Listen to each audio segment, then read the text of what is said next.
Connecting Stripe with your bank account is very easy. Today I'm gonna show you how to do it.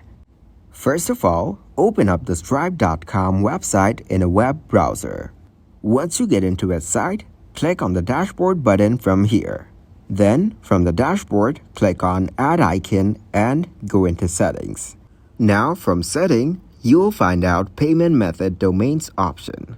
You can go into it if you want to change your payment method for anything.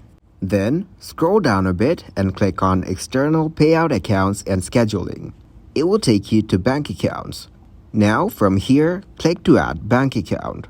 To add a bank account, you have to enter the verification code which you will receive on your email. So, to get the code, open up your Gmail account and copy the code from here. Then, enter the verification code back in the bank account and click to continue. After that, enter your password and click to continue. Now, it will ask you to use your fingerprint for extra security.